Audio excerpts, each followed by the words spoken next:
परम मंगल में प्रात प्रकलेश्वर अकारण करुणा वरुणालय भक्त वांछा कल्पतरु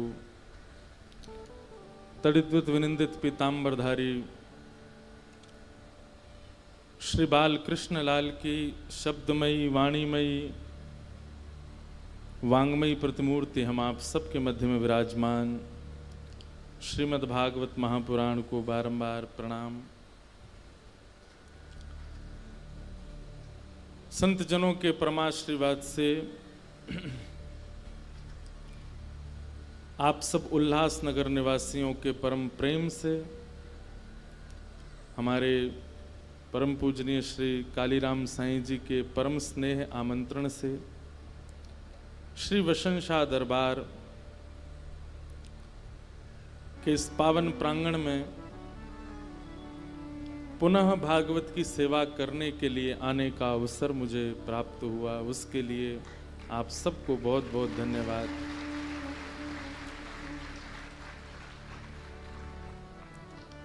हमारे वसन शाह दरबार जहाँ हर वर्ष भागवत की अविरल धारा बहती है, इतने आनंद के साथ इतने वैष्णव जन सुख लेते हैं। और अब तो ऐसा कहें कि ना जाने कितने उत्सव साल भर में यहाँ होते हैं। उत्सवों का गढ़ है वसन शाह दरबार। और उत्सव भी कौन से उत्सव? आचार्य उत्सव। आचार्य उत्सव मतलब गुरुओं के उत्सव, अपनी परंपरा के उत्सव। साल के इस उत्सव में तो आने का अवसर मुझे मिलता ही है। साईं परमानंद साहिब जी के अभी चौथा उत्सव है उनका, ये चौथा उत्सव है। और साथ ही बड़े आचार्य जी अमरदास साहिब जी का, उनका कौन सा है? 86वां, उनका 86वां उत्सव चल रहा है। श्री परमानंद साहिब जी का चतुर्थ उत्सव यहाँ चल रहा है।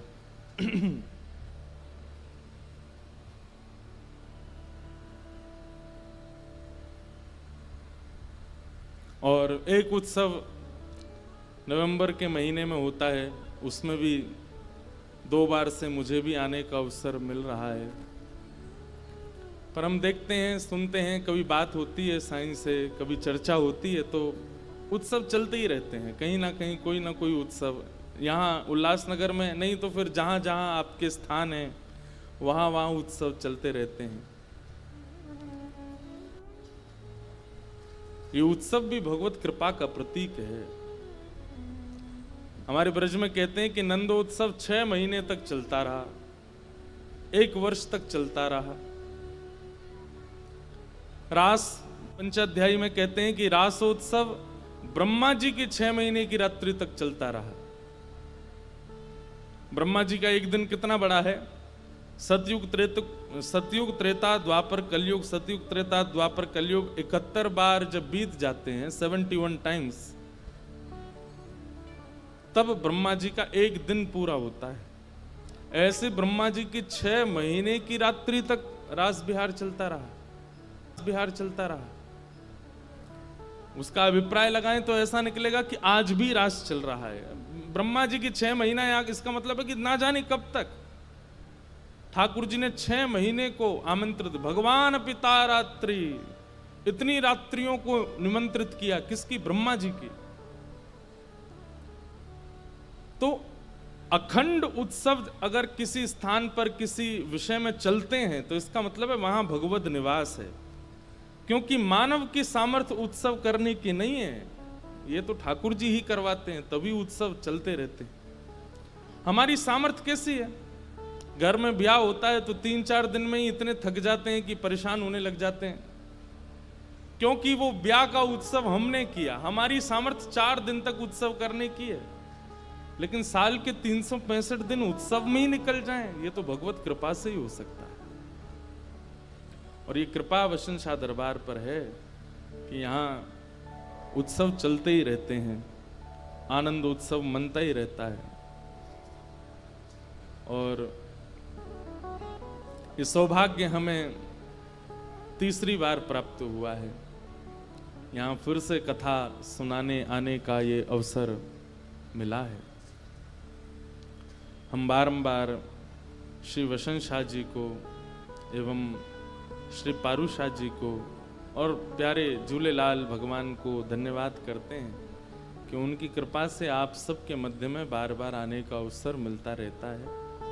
आप सबको व्यास मंच से बारंबार जय श्री कृष्ण, जय सिया राम, जय श्रीमन नारायण, जय जय श्री राधे। आज कथा का प्रथम दिवस और हमारे आने से पहले ही उल्लासनगर में इंद्र देवता आके बरस गए, और केवल यहीं नहीं बरसे हैं, 7 दिन तक नासिक में भी खूब बारिश हुई। आज कल ही कथा नासिक में पूरी की। वृंदावन रसोत्सव, श्री जी का चरित्र, किशोरी जी का चरित्र, लाल जी का चरित्र, इस प्रकार से चर्चाएं थी वहां पर। और वो चर्चा कल ही विश्राम करके आज आप सबके बीच में यहाँ आने का अवसर हुआ है। आज सुबह सुबह भी वहां थोड़ा सा सत्र था, एकांतिक सत्र था, किसी को खबर नहीं थी उसकी, तो वो सत्र करके फिर आप सबके बीच में आने का अवसर मिला है। ठाकुर जी की बड़ी कृपा है। एक दिन भी हमारे श्री ठाकुर जी, हमारे लाल जी बिना अपनी चर्चा के रहने ही नहीं देते। बहुत बड़ी कृपा है। मैं अपनी कथाओं में कहा करता हूं एक बात कि गुरु स्मरण, भगवत स्मरण, इनसे यदि आपको अवकाश मिल रहा है तो इसका मतलब है ठाकुर जी की कृपा नहीं है। एक दिन भी बिना भगवत स्मरण के यदि आपका निकलता है तो कोई तो चूक आपकी भक्ति में हो रही है, इसीलिए साल के कुछ दिन आपके संसार में व्यतीत हो रहे हैं।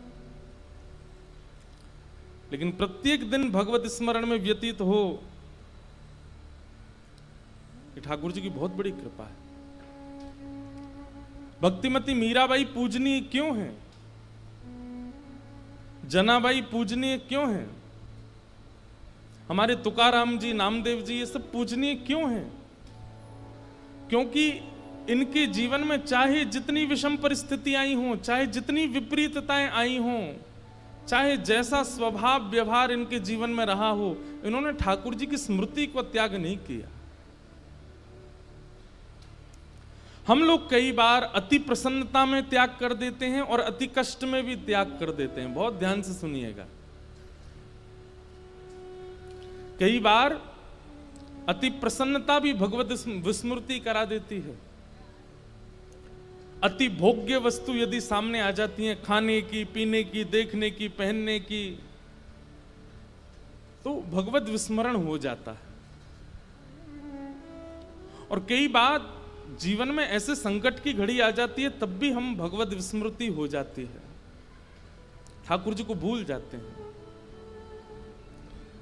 लेकिन चाहे जैसी स्थिति आई हो जीवन में, मीराबाई ने ठाकुर जी को भूला नहीं, तुकाराम जी ने ठाकुर जी को भूला नहीं, जनाबाई ने ठाकुर जी का विस्मरण किया नहीं। इसलिए वो पूजनीय है, इसलिए वो वंदनीय है।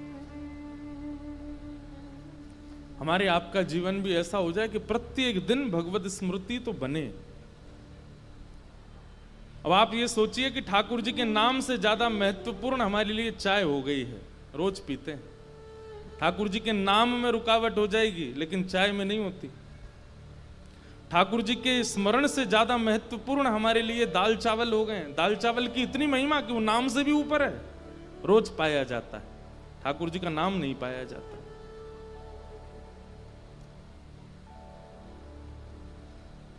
व्यक्ति ने बिना किसी गुरु की आज्ञा के रोज चाय पीने का नियम तो रख लिया, लेकिन गुरु की आज्ञा होते हुए भी कभी भगवत स्मरण का नियम नहीं बनाया, ठाकुर जी की स्मृति का नियम नहीं बनाया। ये कितना बड़ा दुर्भाग्य है। बहुत ध्यान से सुनिएगा। नित्य भगवत स्मरण, नित्य धाम का स्मरण, नित्य नाम स्मरण आपकी सामर्थ्य है ही नहीं कि आप कर लो। ठाकुर जी की इच्छा होती है तो ही आप कर सकते हो। और अगर आप नहीं कर पा रहे हो तो इसमें आपको चिंतित होना चाहिए कि कृपा नहीं है ठाकुर जी की, तभी आप नहीं कर पाते हैं।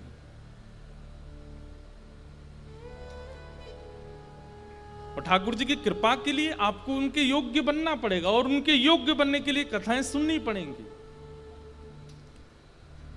किसी व्यक्ति को कोई अमीर धनवान व्यक्ति अपने यहां काम पर तब रखता है जब वो उसके योग्य लगेगा, और जब योग्यता निपुणता दिखने लग जाती है तो व्यक्ति सहज ही उसके पास आ जाता है और उसको समय समय पर बोनस भी मिलता रहता है। पता चल जाए कि हमारे सेठ जी को क्या चाहिए, हमारे मालिक को क्या चाहिए, और वो गुण आप प्रस्तुत कर दो तो आपका मालिक आपसे प्रसन्न रहेगा, आपको अपने पास रखेगा। वही सब बातें कथाएं में बताई जाती हैं कि गुरुजनों को, भगवत जनों को, ठाकुर जी को प्रसन्न करने के गुण क्या हैं, उन गुणों का आस्वादन करो, उन गुणों को लाना प्रारंभ करो। इसलिए एक नियम तो बनाइए, जैसे 365 दिन चाय मुख में जाती है।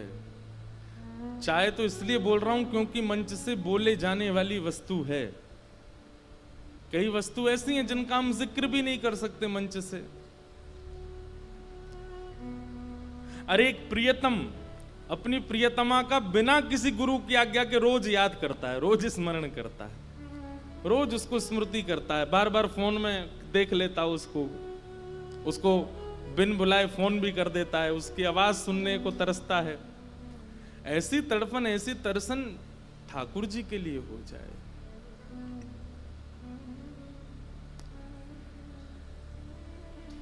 वो भगवत कृपा से होगी, और भगवत कृपा के लिए तो सत्संग आवश्यक है। ये आपके गुरुजनों की कृपा है, वसंत शाह दरबार के गुरुजनों की कृपा है कि यहाँ के वैष्णवों के चित्त में कथा श्रवण की रुचि प्रकट होती है, भगवत कथा श्रवण की इच्छा प्रकट होती है। ये कृपा है।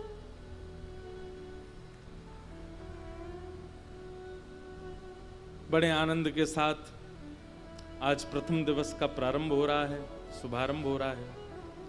थोड़ी अस्वस्थता तो है हमारी, क्योंकि साल भर में जितना स्नान करते हैं, नासिक में जब कथा होती है उतना स्नान 7 दिन में हो जाता है, क्योंकि उस स्थान का नियम ही त्रिकाल स्नान करना ही पड़ता है।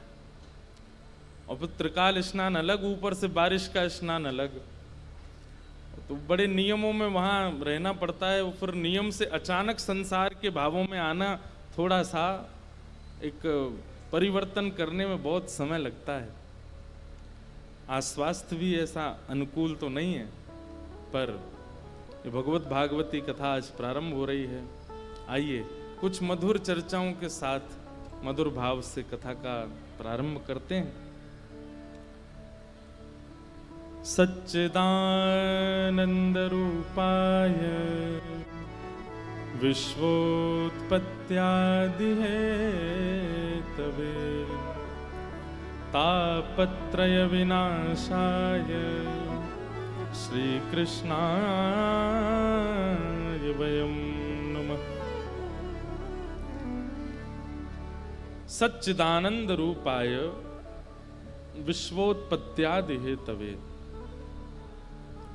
भगवान के 3 रूपों का यहां पर वर्णन किया गया, बहुत ध्यान से सुनिएगा। सत्य, चैतन्य और आनंद। सबसे पहला स्वरूप ठाकुर जी का सत्य है।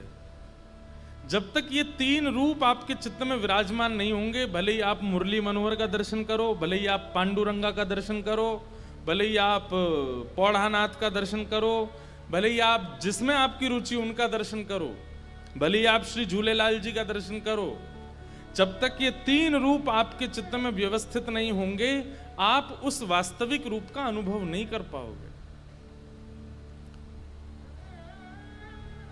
बल्कि ये 3 रूप नहीं है, जैसे किसी किसी को देखने का नजरिया होता है ना, सब लोग ध्यान से सुनना। जैसे गुरु को देखने के लिए श्रद्धा की नजर चाहिए, छोटे बालक को देखने के लिए वात्सल्य की नजर चाहिए,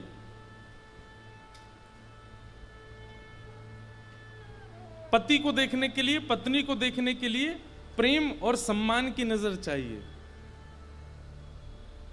ऐसे ही विद्यार्थी को देखने के लिए ताड़ना की नजर चाहिए, थोड़ा सा स्ट्रिक्टनेस चाहिए नजरों में। ऐसे ही ठाकुर जी को देखने के लिए 3 नजरिया चाहिए, और वो हैं सत्य, चैतन्य और आनंद। बहुत ध्यानपूर्वक सुनिएगा। हर बार ठाकुर जी कोई नई कृपा से नया भाव प्रकट करवाते हैं इस श्लोक का, आप लोग ध्यान से सुनो। सबसे पहला सत्य।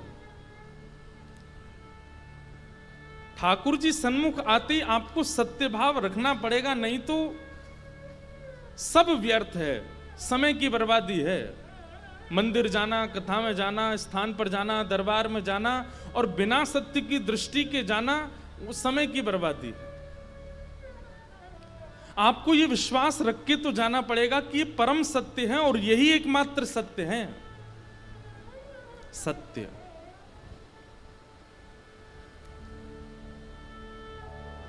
ठाकुर जी के प्रति सत्य दृष्टि। और सत्य दृष्टि कैसी होती है? सत्य दृष्टि का मतलब ये होता है कि जिसके प्रति सत्य का भाव है उससे आप ना तो कुछ छुपा रहे हो और ये भी आपको पता है कि ना इनसे कुछ छुपा है, वो सत्य होता है।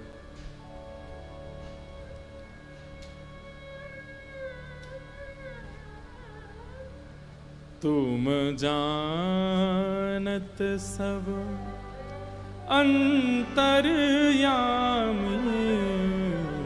तुम जानत सब अंतर्यामी, करणी कछु ना करी,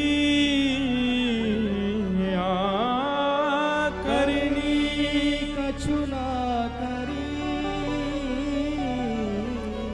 मोरी राखो लाज हरी, मोरी राखो लाज, मोरी राखो लाज हरी, मोरी राखो लाज हरी। तुम जानत सब अंतर्यामी, आप सब जानते हो नाथ, मैं क्या बताऊं और क्या छुपाऊं, सब पता है। इस स्वीकारीकरण को सत्य स्वरूप कहते हैं। एक बार को हम ठाकुर जी के सन्मुख या अपने गुरुजनों के सन्मुख जाकर के जब जिज्ञासा प्रकट करते हैं ना, तो वह भी एक प्रकार का यह है कि क्या आपके चित्त में सत्य भाव नहीं है कि इनको पता होगा। ठीक है, भले ही उन्होंने कुछ कहा नहीं, उन्होंने कुछ किया नहीं, वो ऐसे ही खड़े रहे, लेकिन फिर भी ये विश्वास मान के जाओ कि इनको सब पता है और कुछ मत कहो। सत्य जहां होता है वहां मौन रहा जाता है, वहां बोला नहीं जाता। असत्य जहां होता है वहां बोला जाता है, वहां प्रस्तुतिकरण किया जाता है। हम श्री राधा रमण जी के दर्शन करने के लिए गए तो राधा रमण जी की रूप झांकी को देख करके, बल्कि मैं तो ऐसा कहूं कि जहां याद रहा कि मेरे जीवन में क्या चल रहा है, मुझे राधा रमण जी से क्या मांगना है, वो दर्शन का विधान ही नहीं है। सोच करके गए थे, लेकिन जैसे ही मंदिर में प्रवेश किया ठाकुर जी की रूप झांकी को देख करके भूल गए। ठाकुर जी इतने सुंदर बन के क्यों खड़े होते हैं मंदिर में, ऐसी मुकुट पहन के, ऐसी सिरपेज पहन के, ऐसे कुंडल पहन करके, ऐसी पीतांबरी पहन के, इत्र लगा करके, मालाएं पहन करके रतन सिंहासन पर क्यों विराजमान होते हैं? हमारे कष्ट सुनने के लिए नहीं। ठाकुर जी इतना श्रृंगार करके खड़े इसलिए होते हैं कि तुम कष्ट सोच के आए, लेकिन उन्हें देख के भूल गए। और उन्हें देख करके भी यदि याद रहा कि मेरा कष्ट क्या है, तो आप कान पकड़ के क्षमा मांग के बोलूं, आपने पाषाण को देखा था, आपने ठाकुर जी को नहीं देखा। ठाकुर जी को देखा होता तो भूल गए होते कि क्या था मेरा कष्ट, क्या था मेरी पीड़ा। अपने गुरुजनों के सन्मुख गए और वहां भी याद रहा कि मेरी पीड़ा क्या है, तो फिर गुरुजनों के पास नहीं, सामान्य किसी डॉक्टर के पास गए हो, क्योंकि डॉक्टर को नहीं पता होता कि आपको पीड़ा क्या, बताना पड़ता है, टेस्ट करवाने पड़ते हैं। पर जिसके प्रति सत्य भाव है वो परमात्मा तो सब जानता है, उसको क्यों बताना है?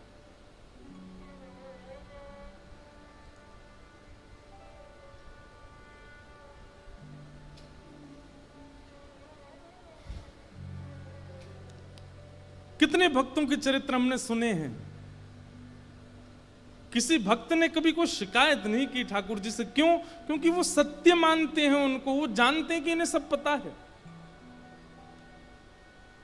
भक्तिमती मीराबाई के जीवन में ऐसा कौन सा क्षण था जो सुख में निकला हो? एक भी नहीं, सब कष्ट में था हमारे अनुसार। लेकिन फिर भी मीराबाई कभी परेशान नहीं हुई, क्योंकि ठाकुर जी के प्रति सत्य निष्ठा, सत्य भावना है उनके चित्त में।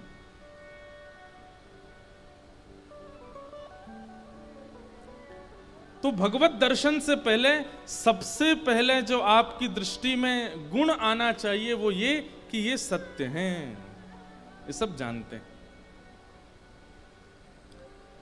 और जो बात हमने कही उसको नोट कर लीजिएगा। देखिए, सत्य कोर्ट में बैठे जज को नहीं पता होता, वो दो ही कपड़ों में मिलेगा आपको 365 दिन, काला और सफेद। श्रृंगार करके जज नहीं बैठता, श्रृंगार करके राधा रमण जी बैठते हैं, श्रृंगार करके राधा वल्लभ जी बैठते हैं, श्रृंगार करके कुंज बिहारी लाल बैठते हैं, श्रृंगार करके हमारे ठाकुर गिरधर लाल बैठते हैं। अरे उनके श्रृंगार का थोड़ा तो मान करो।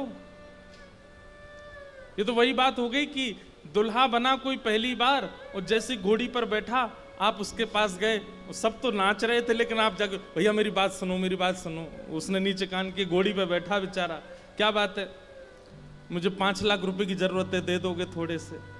अरे भाई अभी तो तू देख ले, मैं कहाँ दुल्हा बना बैठा हूं, तू मुझसे 5 लाख रुपए की याचना करता है। कोई दुल्हा बना, आप उसके पास, अरे भाई सुनो सुनो सुनो, क्या हो गया? मुझे बुखार आ रहा है बहुत तेज। अरे तो भाई दवाई ले ले, मैं दुल्हा हूं, मुझे क्यों छेड़ रहा है? ठाकुर जी तो हमारे रोज दुल्हा बनते हैं। जाओ राधा वल्लभ लाल, श्री राधा वल्लभ जी रोज दूल्हा बनते, रोज सेहरा पहन के बैठते हैं। रोज मंदिर में जाओगे, राधा वल्लभ जी के मंदिर में लिखा होगा आज ब्याहुला है, ठाकुर जी का आज ब्याह हो रहा है। और आप क्या कह रहे हो? हे नाथ, मेरी कॉर्पोरेट में जॉब लगी, मेरे को मजा नहीं आ रहा उसमें, कुछ और मेरे को करवा दो। ठाकुर जी कहेंगे बावड़े, हम दुल्हा बने बैठे हैं, तेरी तू जॉब की बता रहा अपनी हमको। अरे रूप देखो, स्वरूप देखो, उनका ऐश्वर्य देखो, उनकी सुंदरता देखो, उनका श्रृंगार देखो, उसके आगे कोई कैसे याद रख सकता है कि मैं क्या सोच के आया था?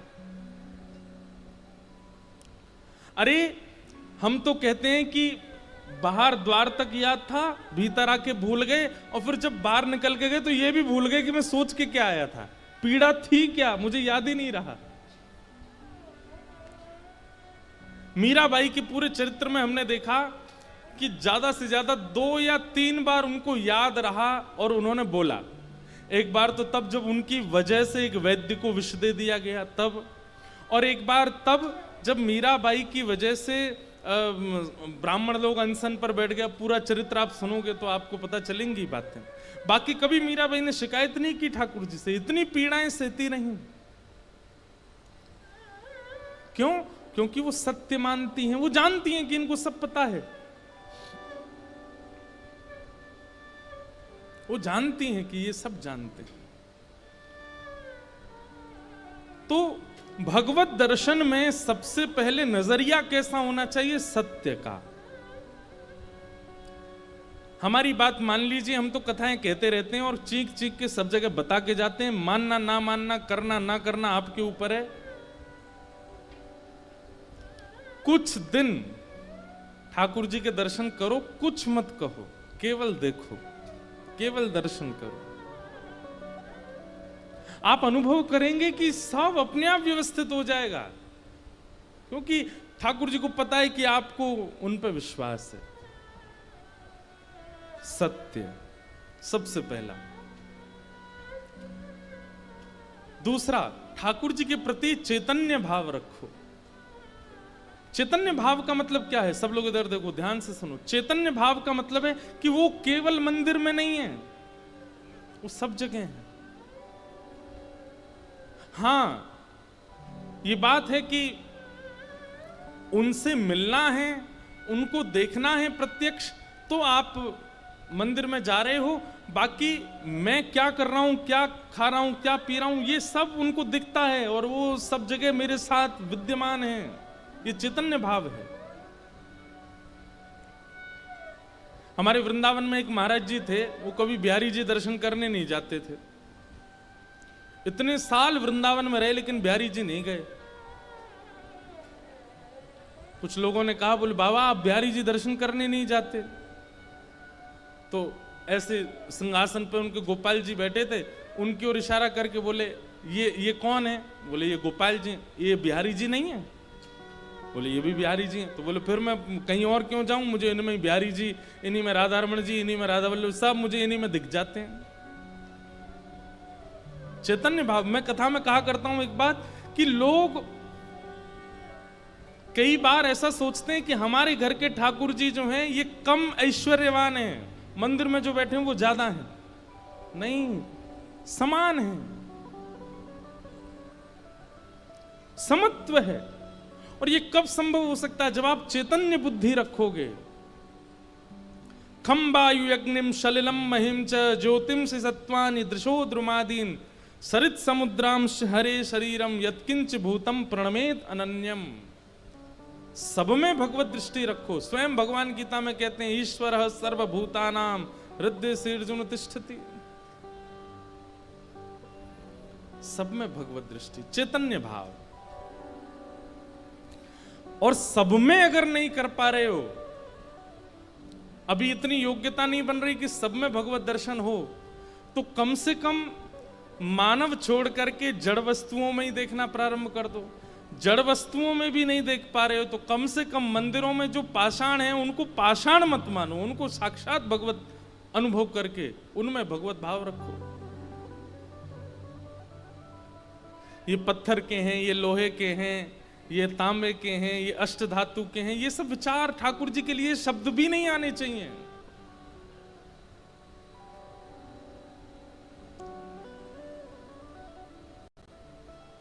हमारा संबोधन कोई इस प्रकार नहीं करता, देखो वो मांस का टुकड़ा घूम रहा है, तुम मिलके आए उससे।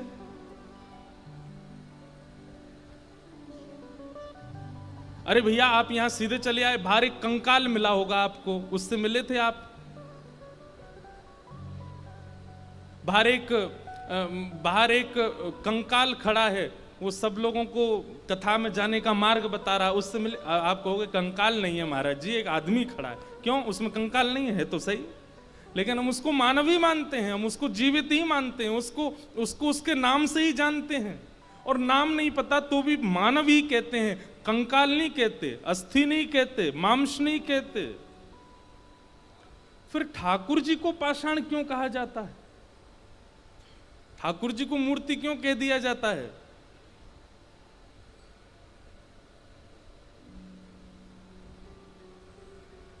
ये चैतन्य बुद्धि नहीं है इसलिए कहा जाता है। अरे वो चित्रपट भी है ना तो भी ठाकुर जी हैं, वो अष्टधातु के हैं तो भी ठाकुर जी हैं, वो मार्बल के हैं तो भी ठाकुर जी हैं, वो गुड्डा गुड़िया हैं तो भी ठाकुर जी हैं। कितने बालक ऐसे हमने देखे हैं गुड्डा गुड़िया लिए घूमते हैं, ठाकुर जी के रूप स्वरूप के, उन्हीं का श्रृंगार करते हैं, उन्हीं को गोद में बिठाते हैं, उन्हीं को हृदय से लगाए रहते हैं। चैतन्य बुद्धि यदि नहीं होगी तो फिर ठाकुर जी का अनुभव मुश्किल है। सबसे पहले सत्य दृष्टि, दूसरी चैतन्य बुद्धि ठाकुर जी के दर्शन में, और तीसरा है आनंद स्थिति। दुनिया के सामने रोइए, दुनिया के सामने चिल्लाइए, दुनिया के सामने चीखिए, दुनिया के सामने जो करना है करिए, पर जैसे ही ठाकुर जी के सामने जाते हो, प्रसन्न हासारुण लो चलो लसत, अत्यंत प्रसन्न मुद्रा में जाओ, अत्यंत आनंद के साथ जाओ, खुश होकर के जाओ। वहां पर उदास, हताश, निराश, रोते हुए नहीं जाना है ठाकुर जी के सन्मुख। भले ही ठाकुर जी के बिना रो लीजिए, ठाकुर जी के बिना कुछ भी स्थिति में रह लीजिए, लेकिन भगवत सन्निधि में तो प्रसन्नता, आनंद। सच्चिदानंद रूपाय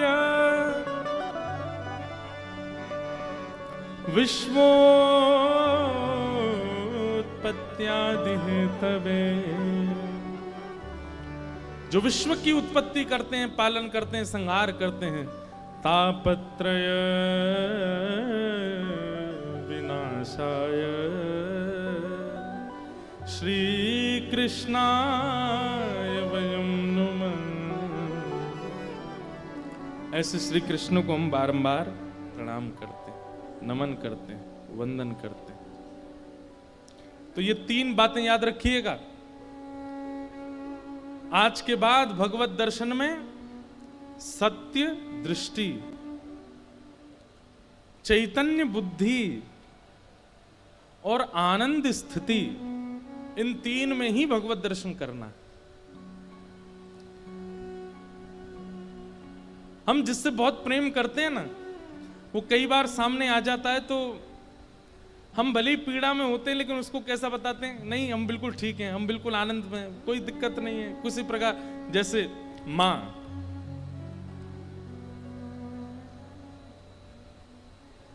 जैसे मां,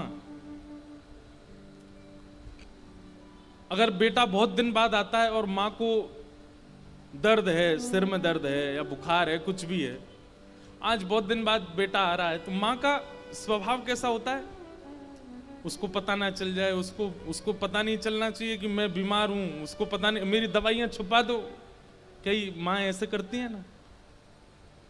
या बेटा बाहर भी होता है तो माँ घर के लोगों से कहती है डॉक्टर बुला लो, दवाई करा दो, उसको मत बताना, उसको पता नहीं चलना चाहिए।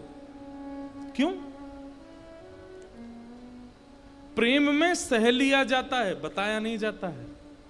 और जहां सहने की स्थिति ना होती हो, वो प्रेम नहीं है। हमारी व्यासपीठ प्रेम लक्षणा भक्ति को केंद्र में लेकर के चलती है, और यहां प्रेम लक्षणा भक्ति की बातें बताई जाती हैं, इसलिए उसी भाव से सुनिए। हमारी व्यासपीठ और भागवत जी की माने तो ठाकुर जी के सन्मुख कहना नहीं है, सहना है। आपकी जैसी राजी हम राजी हैं, आपकी जो रजा हमको प्रिय लगती है हम सह लेंगे, लेकिन कहेंगे नहीं आपसे।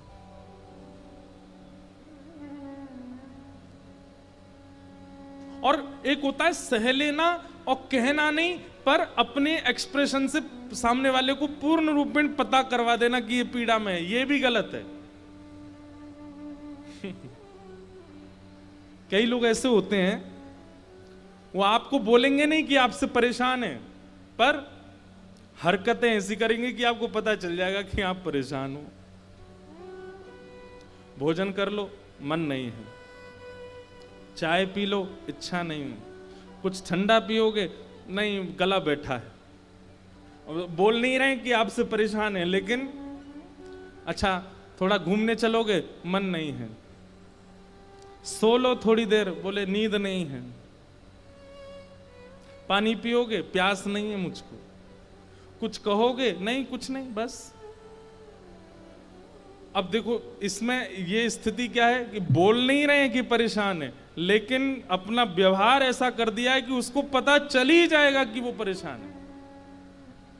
कई लोग ऐसा भी कर सकते हैं ठाकुर जी के सन्मुख जाकर के, बोल नहीं रहे, इंद्रेश जी मना करके गए थे, बोलना नहीं है, कष्ट कितना है। पर मंदिर में जाके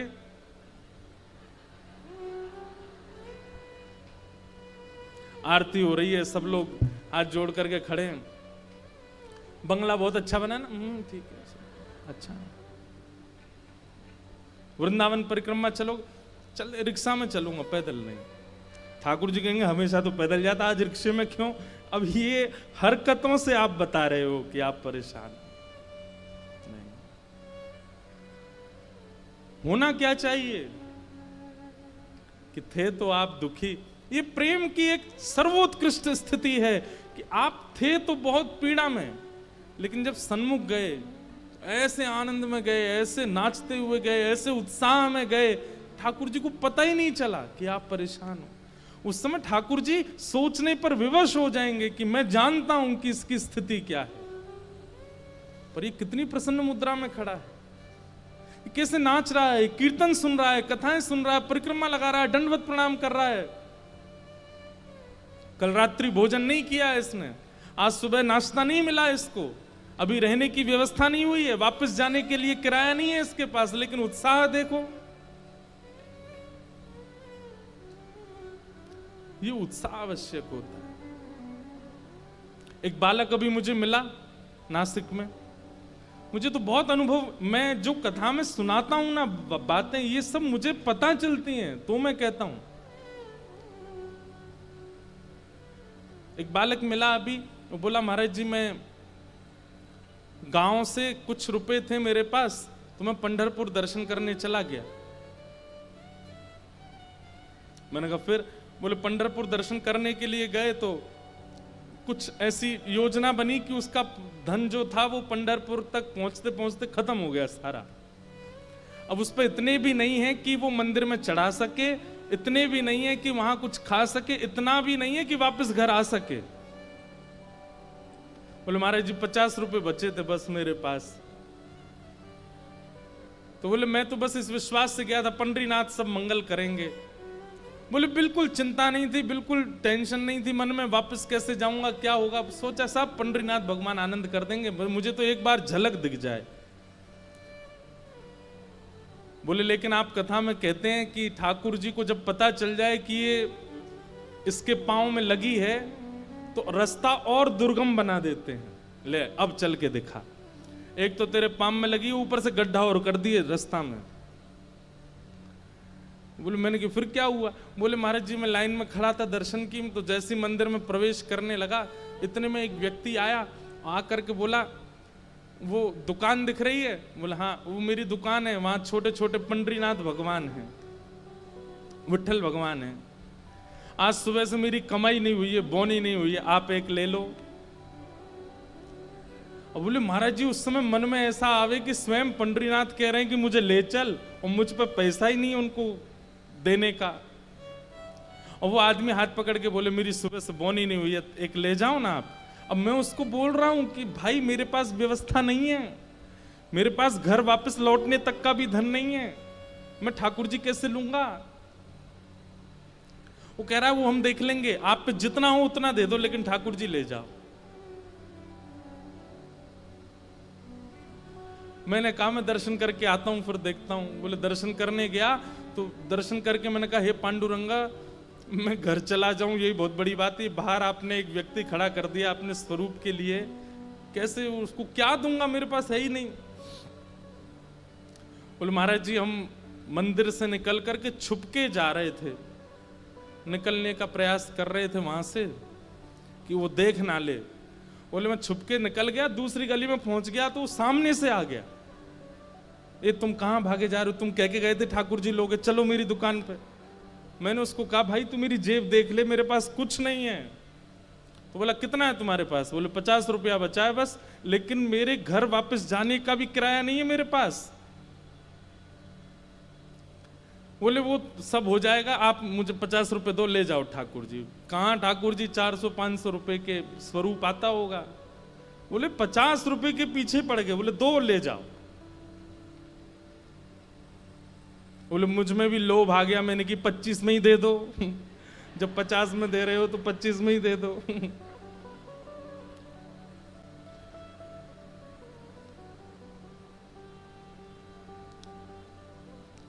ले लिए ठाकुर जी।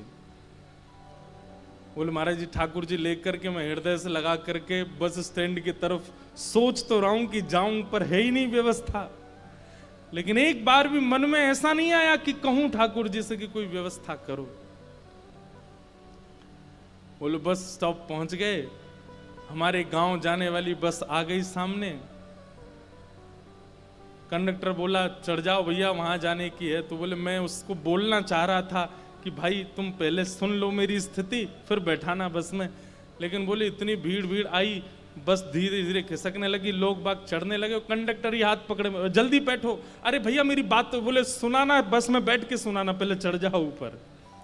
चढ़ गया।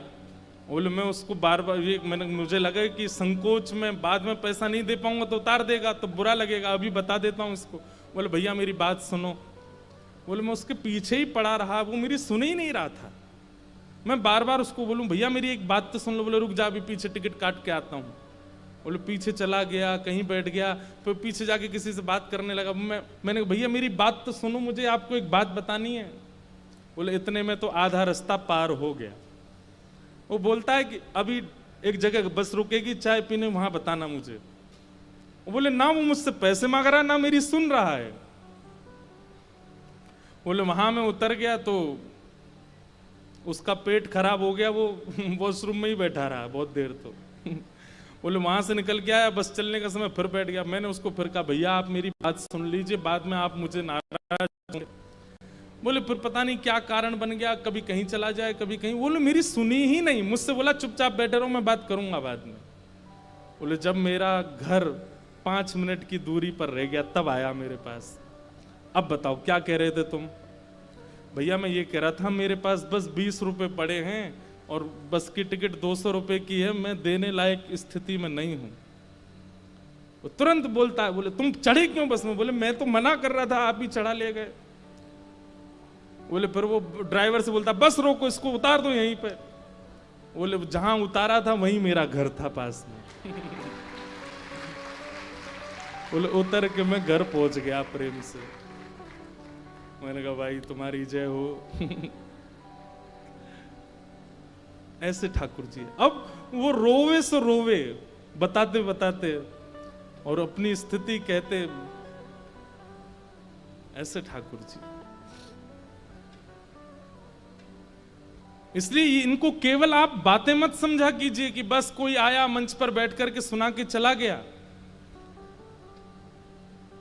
एक बार पालन करके देखिए, आप स्वयं अनुभव करेंगे कि परिवर्तन दिखा है मुझे।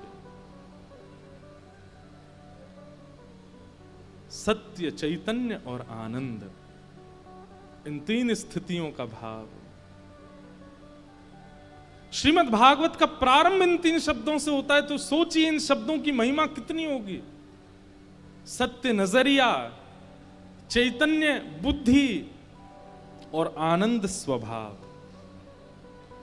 मत बताइए ठाकुर जी को कि आप पीड़ा में हैं, ऐसा प्रिटेंड करो कि नहीं आप बिल्कुल ठीक हो, कोई दिक्कत नहीं है। ये प्रेम है।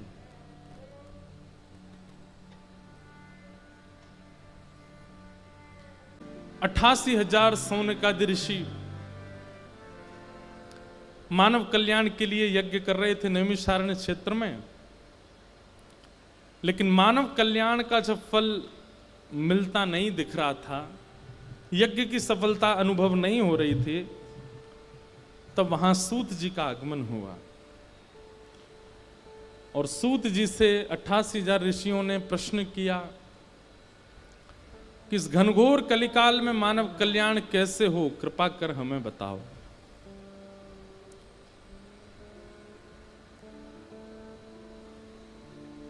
तब सूत जी महाराज यहां कहना प्रारंभ करते हैं, कालव्याल मुख ग्रास त्रास निर्णास हेतवे श्रीमद् भागवतम शास्त्रम कलौ कीरेण भाषितम्। मानव कल्याण कहते किसको है? हम जीवात्माओं का कल्याण किसमें है? ये प्रश्न यदि मंच से किया गया तो अनेक लोग इसके पृथक पृथक उत्तर देंगे, और क्योंकि आप कथा में बैठे हो इसलिए आप सबसे पहला उत्तर यही दोगे, ठाकुर जी की प्राप्ति यही हमारा कल्याण है। अगर आपको पता है कि ठाकुर जी की प्राप्ति आपका कल्याण का साधन है, तो आप में से प्रयास कितने लोग कर रहे हैं? कोई भी नहीं। तो ये तो वही बात हो गई कि कभी कई लोग होते हैं बड़ा चढ़ा के बोलते हैं, तो वो बड़ा चढ़ा के बोलने वाली बात हो जाएगी अगर आप ऐसा कहते हो तो। लॉजिकल बात पर आते हैं कि मानव कल्याण कहते किसको है? मानव कल्याण है क्या? अपने उद्देश्य की पहचान, स्व की पहचान कि मैं आया क्यों हूं धरा धरती पर, मेरा आगमन क्यों हुआ इस संसार में।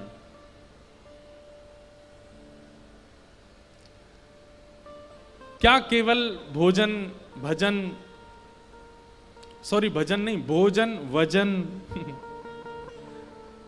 भोजन वजन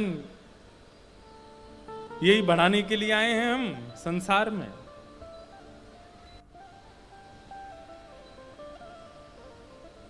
अपने उद्देश्य को पहचानना यही कल्याण है। जिस दिन आप पहचान गए कि मेरा आगमन, मेरा जन्म लेना वो इस कारण से है, उसी दिन आपका कल्याण होना प्रारंभ हो जाएगा। और मानव कल्याण का दूसरा भाव क्या है? पुनर्जन्म न विद्यते, पुनः दोबारा संसार में आना ना पड़े, तब समझो कि उसका कल्याण हुआ।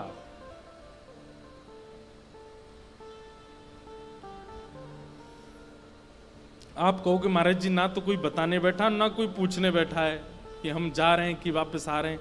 अरे वही तो बात है कि ना कोई पूछने वाला बैठा ना कोई बताने वाला बैठा, तो फिर इस संसार से इतना मतलब क्यों?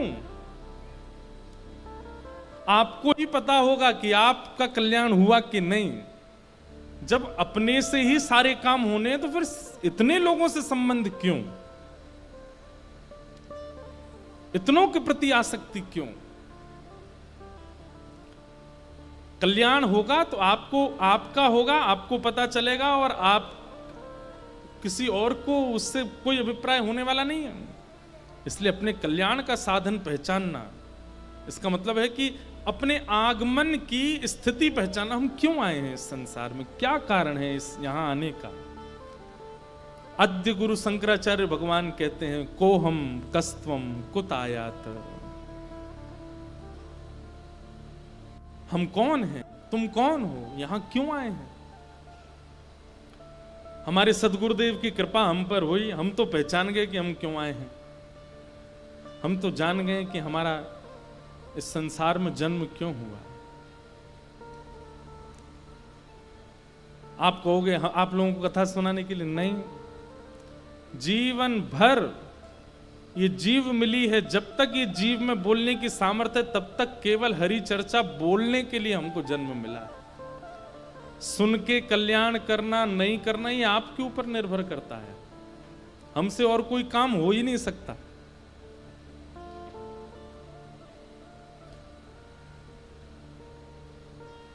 एक बात बोलें, सब लोग बहुत ध्यान से सुनिएगा। इस संसार में जैसे क्रिकेट में ऑलराउंडर होना बहुत अच्छी बात है। आप बैटिंग भी कर लेते हो, बॉलिंग भी कर लेते हो। पंखों से सावधान रहना भैया। इधर देखो, इधर देखो। क्रिकेट में आप बॉलिंग भी कर लेते हो, बैटिंग भी कर लेते हो, फील्डिंग भी कर लेते हो, कीपिंग भी कर लेते हो, कमेंट्री भी कर लेते हो, एम्पायर भी बन जाते हो, ऑलराउंडर हो, अच्छी बात है। क्रिकेट में, खेल में ऑलराउंडर होना अच्छी बात है, पर इस संसार में ऑलराउंडर होना बुरी बात है। कई लोग होते हैं वो जब कथा में आते हैं तो तिलक भी लगा लेते हैं, और जब दूसरे वाली जगह पर जाते हैं तो वहां के अनुसार भी बन जाते हैं। उनको रात वाली पार्टी करा दो, उसमें भी वो निपुण हैं, और कथा सुनवा लो उसमें भी निपुण हैं। उनको संसारिक क्रियाएं भी बहुत अच्छे से आती हैं, भक्ति भावनाएं भी, दिखावा करना बहुत अच्छे से आता है। गाड़ी चलाने में भी निपुण हैं, खाना बनाने में भी निपुण हैं, इसमें भी निपुण हैं, उसमें भी निपुण हैं, सब चीजों में निपुण हैं। संसारी विषय भोग मंच से बोली नहीं जा सकती, इसलिए हम उसका आजू बाजू के नाम ले देते हैं। अगर संसार के हर विषय में आप निपुण हो, ऑलराउंडर हो, तो ये बहुत गलत बात है।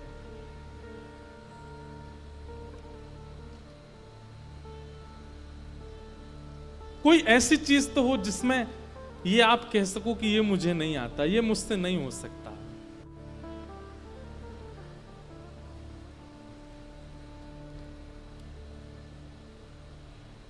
मीराबाई ने स्पष्ट कर दिया था अपने, आज मीराबाई का बहुत चिंतन हो रहा, पता नहीं क्यों होता है, कई कई कथाओं में किसी भक्त का ज्यादा स्मरण होता है।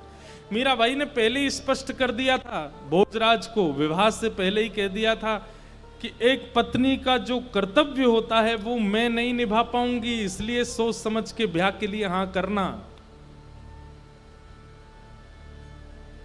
तो भोजराज कहते हैं कि मैं पत्नी की कामना से आया ही नहीं हूं। मीराबाई कहती हैं तो फिर आप क्यों आए हैं हमारे घर पर रिश्ता लेकर के? तो वे कहते हैं कि हमारी मेवाड़ की भूमि में योद्धा तो बहुत हुए, राजा तो बहुत हुए, महाराजा तो बहुत हुए, लेकिन कोई भक्त नहीं हुआ, इसलिए एक भक्त को ले जाने आया हूं। हमारी मेवाड़ की भूमि में एक भक्त रहे। पर उन्होंने पहले स्पष्ट कर दिया था कि संसार की कामना मुझसे करिएगा नहीं, मुझसे हो नहीं पाएगा। हमारे हिसाब से वैष्णवों को बहुत क्लियर होना चाहिए संसारी लोगों के सामने कि आप मुझसे ये उम्मीद मत कीजिएगा कि आप रात में इस प्रकार के व्यवचार करेंगे और मैं वो सहूं। सह सकता हूं, मुझ में सामर्थ्य भी है सहने की, लेकिन मैं नहीं सहूंगा। ये स्पष्टीकरण एक वैष्णव में होना चाहिए।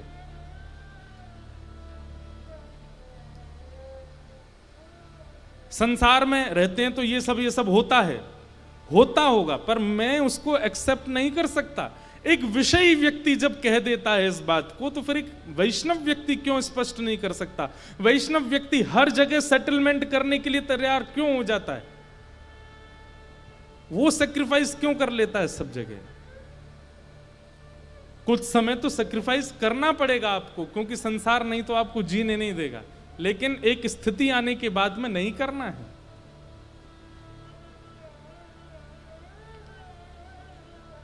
हम और किसी लायक रहे ही नहीं, एक ही काम है हमारा।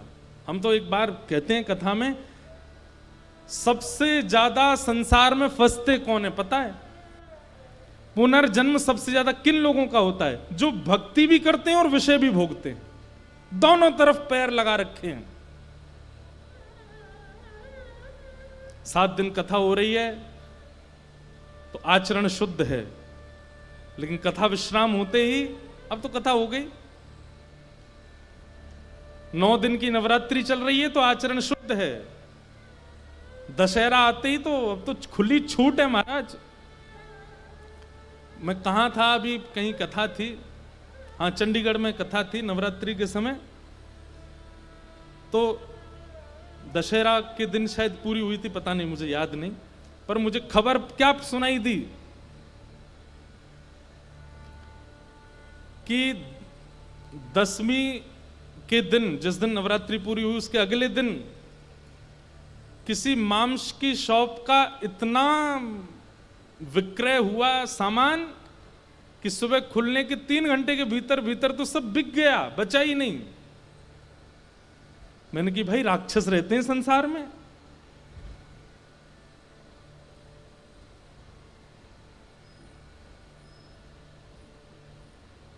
बड़े बड़े लिकर स्टोर जो होते हैं उनमें से बोतलें खत्म हो गई, पी गए सब, प्यासे घूम रहे थे 9 दिन से। मेरे मन में तब आता है कि वो 9 दिन क्यों नहीं पी गई, क्योंकि विचार ये था कि नवरात्रि चल रही है, अभी मैया जी का वास है, इसका मतलब वो भक्ति भी कर रहे हैं और 10वीं आते ही वो छोड़ भी नहीं रहे हैं। ऐसी स्थिति के जो लोग होते हैं जो दोनों तरफ मुंह मारते हैं, उनकी अधोगति निश्चित है। एक ठौर पकड़िए बस, ये बात हम खुले मंच से और लगभग सब जगह कहते हैं, एक ठौर पकड़िए, एक जगह पकड़िए। यदि आप संसार के विषयों को नहीं छोड़ पा रहे हैं तो पूर्ण रूपेण उनका उपभोग कीजिए। आपके पास कहने को ठाकुर जी के पास शब्द होगा, देख लीजिए मैं अगर संसारी था तो मैं आपकी कथा भी तो नहीं सुनता था, आपके मंदिर भी तो नहीं आता था, आपके दर्शन भी तो नहीं करता था, संसार का उपभोग किया।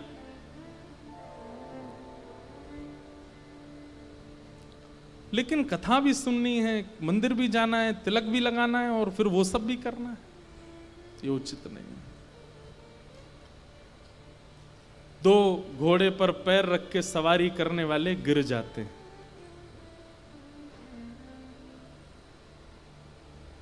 एक बार मैं ये बात कहीं कह रहा था, दो घोड़ी पर पैर रख के सवारी करने वाले गिर जाते हैं, तो एक व्यक्ति मुझसे बाद में बोला, महाराज जी तो दुल्हा बग्गी पे बैठ गया तो उसमें भी तो दो घोड़ी होती हैं। मैंने कहा तो क्या समझ रहे हो, ब्याह के बाद वो उठ जाता है वो भी पतन के लिए ही जा रहा है बेचारा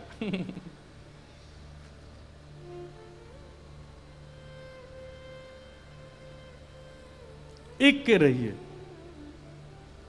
यदि आप भक्ति मार्ग में आपको शांति मिलती है तो अब प्रयास कीजिए कि पूर्ण रूपेण आइए इस मार्ग में, पूर्ण रूपेण सर्वस्व दीजिए इस मार्ग को।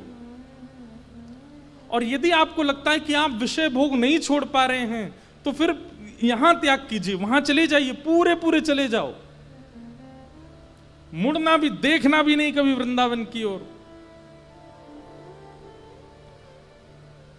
एक बात बोलें, यदि आप इस बात का निश्चय कर लोगे ना कि नहीं मुझे संसार नहीं छूट रहा, ठीक है, आज मैं निश्चय करता हूं कि कल से ना कथा सुनूंगा, ना मंदिर जाऊंगा, ना दर्शन करूंगा, और उसके बाद जो आपके अंदर अगर थोड़ी भी भक्ति होगी तो व्याकुलता होगी ना कि वृंदावन के लिए मैंने त्याग कर दिया, मैंने कथाओं के लिए त्याग कर दिया, उसके बाद जब आप इस मार्ग में आओगे तो हो सकता है पूरे आ जाओ, फिर इसका त्याग ना करो।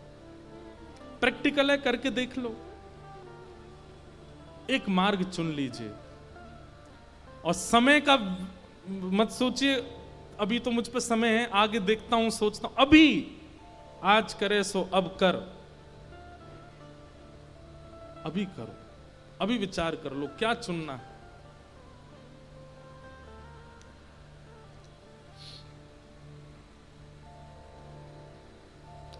कि कालव्याल मुखग्रास त्रास निर्णास है तवे श्रीमद्भागवतं शास्त्रम कलौकीरेण भाषितम्। मानव कल्याण यदि आप चाहते हैं, अपना कल्याण यदि चाहते हैं तो श्री भागवत जी का आश्रय लीजिए। भागवत जी से यही प्रश्न रख करके रोज कथा सुनिए कि मेरा कल्याण कैसे होगा, भागवत जी आपको साधन बताएंगे। किसी का कल्याण ज्ञान मार्ग से है, किसी का कल्याण वैराग्य मार्ग से, किसी का कल्याण भक्ति मार्ग से, किसी का कल्याण प्रेम लक्षणा भक्ति मार्ग से है, और किसी का कल्याण संसार के भोग विलास से ही है। ये भी बात है। कई लोगों को ठाकुर जी ने दुनिया में भेजा ही इसीलिए कि ये भोग भोगें, इनके लिए और कुछ नहीं है। क्यों? क्योंकि वे भोग भोगेंगे तो उनको देख करके कई और लोग भी तो भोग की तरफ भागेंगे। माया अपना काम कैसे करेगी, फिर संसार कैसे चलेगा अगर भोग भोगने वाले ही नहीं बचेंगे तो। इसलिए कुछ लोग वो भी चाहिए। भाई सब पांडव थोड़ी हो सकते हैं, कुछ कौरव भी तो बनाए जाते हैं जो कृष्ण को देखते हैं, कृष्ण को पूजते हैं, कृष्ण से मिलते हैं, कृष्ण को छूते हैं, फिर भी कौरव ही रहते हैं। संसार में दोनों चीजें चाहिए। भोजन की थाली में मिठाई है तो नमकीन भी तो है, तभी तो भोजन है। तो कई लोगों का कल्याण भोग से ही है। कल्याण मतलब उनको भेजा ही इसीलिए कि वो भोग भोगें। पर हमारी एक बात सत्य मान लीजिएगा, ये कैसे पता चले कि हम भोग भोगने आए हैं कि भक्ति मार्ग के लिए आए हैं? अपने जीवन काल में एक बार भी यदि कथा प्रिय लग गई हो, अपने जीवन काल में एक बार भी वृंदावन प्रिय लग गया हो, अपने जीवन काल में एक बार भी अपने सदगुरु प्रिय लग गए हो, उनकी वाणी प्रिय लग गई हो, उनका दर्शन प्रिय लग गया हो, तो इसका मतलब आप भोग भोगने के लिए बने ही नहीं हो। आप भोग के लिए आए ही नहीं हैं। आपका रुझान भक्ति मार्ग में एक बार भी हुआ है तो इसका मतलब भोग्य वस्तु आपके लिए नहीं है।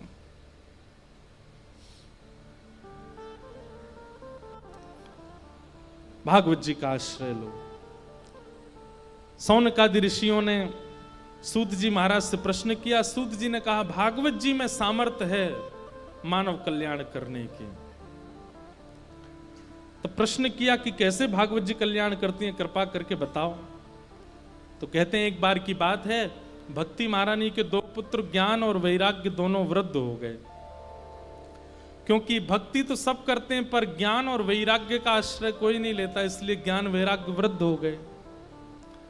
तब वृद्ध हुए ज्ञान वैराग्य को पुनः युवा करने की प्रेरणा से नारद जी महाराज बद्रीनाथ गए और बद्रीनाथ में जाकर के सनक सनंदन सनातन सनत कुमार भगवान के प्रथम अवतार, उनसे पूछा कि ज्ञान और वैराग्य युवा कैसे होंगे, कृपा करके बताओ। बहुत ध्यान से सुनिएगा।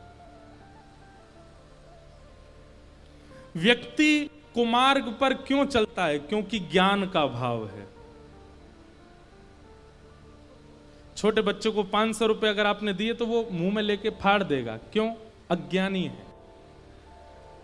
ठाकुर जी योग्यता सबको देते हैं, शक्तियां सबको देते हैं, इंद्रियां सबको देते हैं, पर हम अबोध बालक की तरह उन शक्तियों का, उन इंद्रियों का दुरुपयोग कर देते हैं। समझ में आ रही है बात? 12-13 महीने के बालक को आप 500 रुपए दो, क्या करेगा? मुंह में ले लेगा, खा जाएगा, फाड़ देगा, चितड़े कर देगा उसके। लेकिन वही 500 रुपए का नोट आप 12 साल के बच्चे को दो, या तो जेब में रख लेगा, गुल्लक में रख देगा, या मां को दे देगा, संभाल लेगा। ये कैसे परिवर्तन हो गया? ये जब 13 महीने का तब तो फाड़ दिया था इसने। अरे भाई उसमें अब ज्ञान आ गया, अब वो बोधवान हो गया। बहुत ध्यान से सुनिए सब लोग। 18 वर्ष की उम्र में इंद्रियां शक्तिमान हुई थीं, तो हमने क्या किया? भोगों को भोगा। ठाकुर जी बोले अभी अबोध है, अभी भोग रहा है, लेकिन 48 साल की उम्र में भी वही भोग रहे हैं। ठाकुर जी कहते हैं अब तो भाई इसमें ज्ञान आ जाना चाहिए, अब क्यों नहीं आया?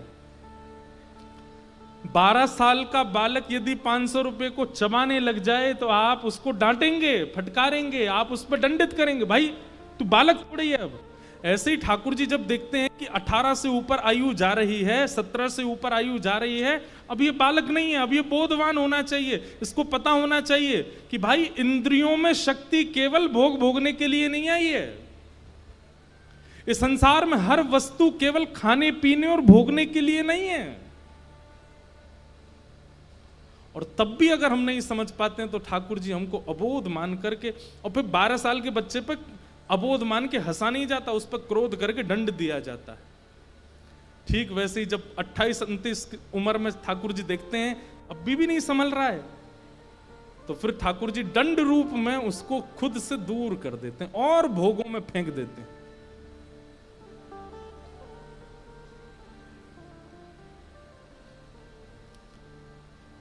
बहुत समझने वाली और बहुत चिंतन वाली बात है, इसको बहुत ध्यानपूर्वक सुनिए। भक्ति तो है पर ज्ञान नहीं है,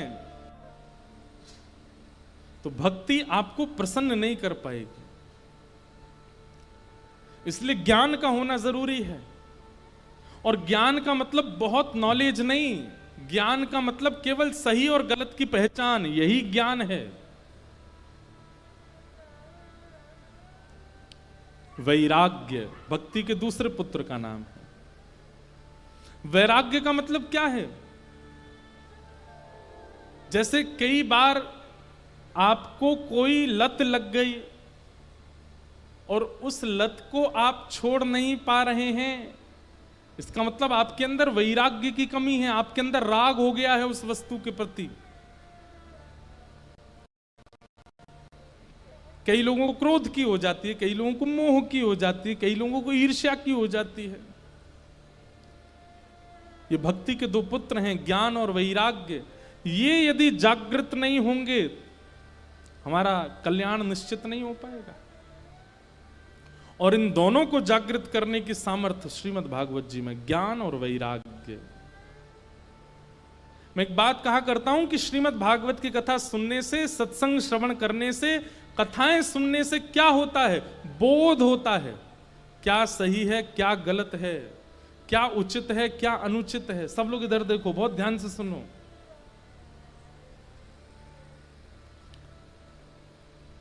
कई लोगों को मैं ऐसे जानता हूं, कथाएं तो बहुत सुनते हैं, पर अभी तक उनकी बोध दृष्टि जागृत नहीं हो पा रही है।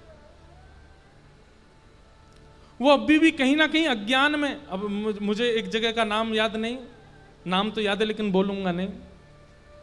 कहीं कथा थी, 7 दिन सामने बैठ करके यजमान ने कथा सुनी, और वो इतने ध्यान से बैठ करके सुनता था, मुझे इतना अच्छा लगता था। मैंने कि ये यार बिल्कुल हिलता भी नहीं है, ऐसी बैठ के पूरी कथा सुनता है। 6 दिन तक उसने मुझसे ना बात करी ना कुछ, बस प्रसन्न मुद्रा में कथा सुनता था, एक टक होकर के। मुझे लगा था कि 7वें दिन जाने से पहले मैं एक बार उसको हृदय से लगा के जाऊंगा, भाई तूने इतने ध्यान से कथा सुनी।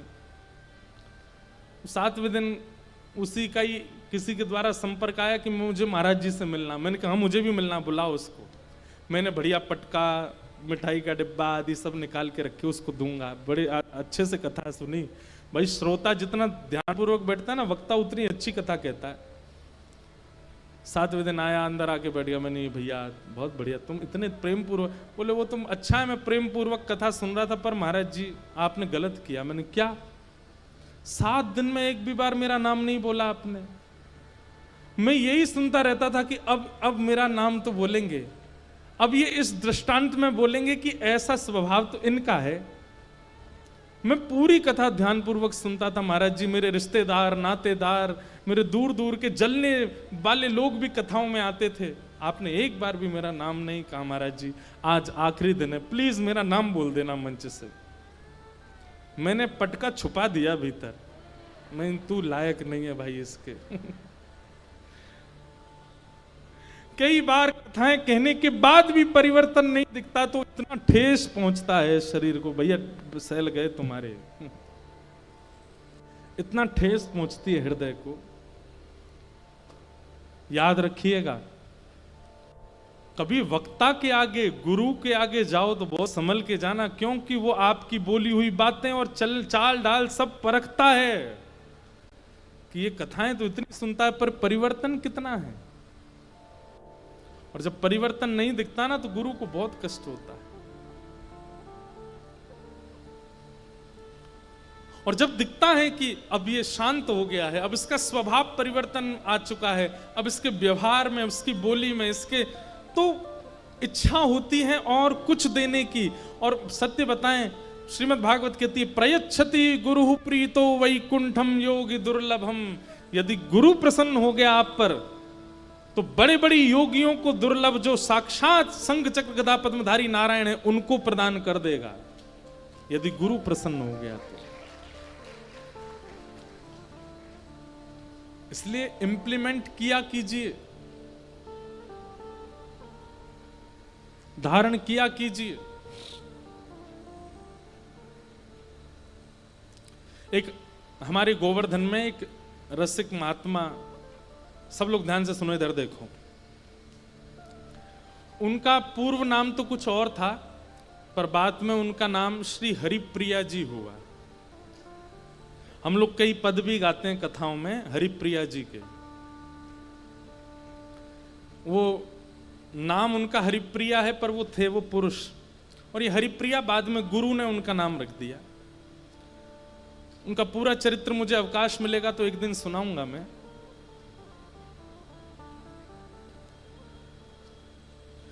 कोई श्री बोले हरिप्रिया जी का कोई पद मिले तो भेजना मुझे, हम सुनाएंगे फिर आपको पद। अब उनके बारे में सुनो। सब कुछ छोड़ छाड़ करके गोवर्धन चले गए। गोवर्धन में उनको एक गुरु मिल गए अपने। उनकी जीवनचर्या, आदि आदि सब देख करके उनको लगने लगा यही मेरे गुरु हैं। चरणों में दंडवत प्रणाम किया, प्रणाम करके कहा कि मैं आपको गुरु बनाना चाहता हूं।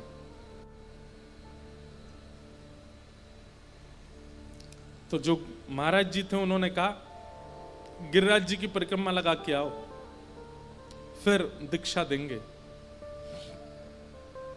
आप गिरिराज जी की परिक्रमा लगाने गए और परिक्रमा लगा करके जैसे ही परिक्रमा पूरी करके आए और आकर के चरणों में बैठे, मैंने परिक्रमा पूरी कर दी। 22 किलोमीटर की परिक्रमा है गिरिराज जी की, 6 घंटे तो मिनिमम लगते हैं। 6 घंटे पूरा पसीने पसीने होके आए, आकर के गुरुजी से कहा मुझे दीक्षा दे दीजिए। तो गुरुजी बोले तुमको क्या दिखाई दे रहा है जरा बताओ तो बोलने लगे मतलब कहां बताऊं। जब ये कहा कहां बताऊं तो बोले एक परिक्रमा और लगा के आओ।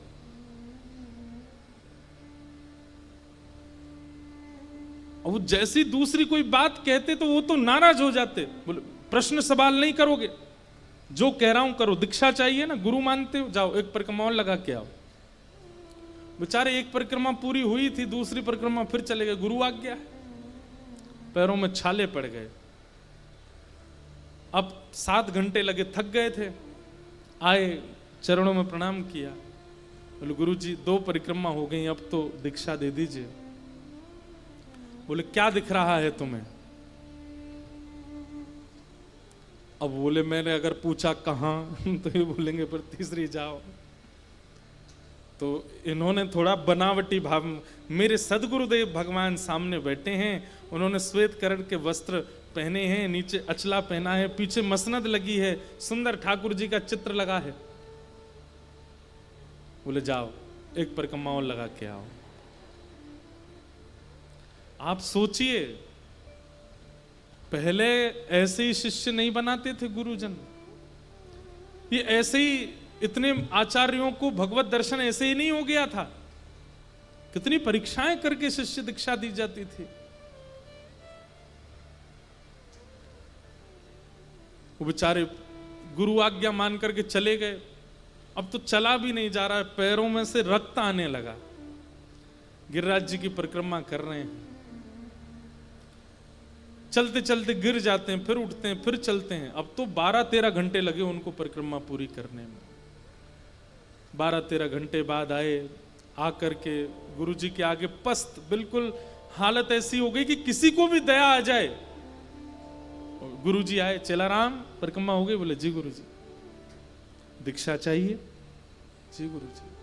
उनको लगा कि अब तो दया से बात कर रहे हैं, हो सकता है दें, बताओ तुम्हें क्या दिख रहा है? मौन हो गए, कुछ नहीं बोले। बोले देखो ये तुम्हारी परीक्षा नहीं है, ये स्थिति में आना पड़ेगा तभी तुमको दीक्षा मिलेगी, स्पष्ट बताओ क्या दिख रहा है? बोले गुरुजी मुझे कुछ नहीं दिख रहा, बस आप दिख रहे हो। फिर से जाओ परिक्रमा लगाओ। वो समझ गए, बोले कुछ तो बात है।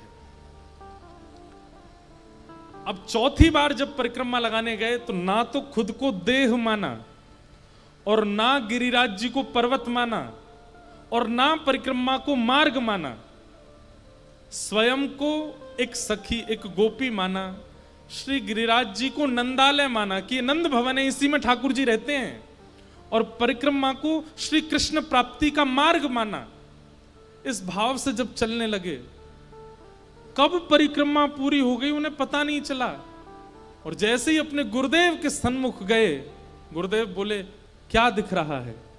तो कहते हैं कि ऐसा लग रहा है कि मानो कोई सहचरी बैठी है और उसकी गोद में प्रिया प्रियतम दोनों विलास कर रहे हैं। तब गुरुदेव बोले अब तुम योग्य हुए, अब तुम्हें दीक्षा दूंगा।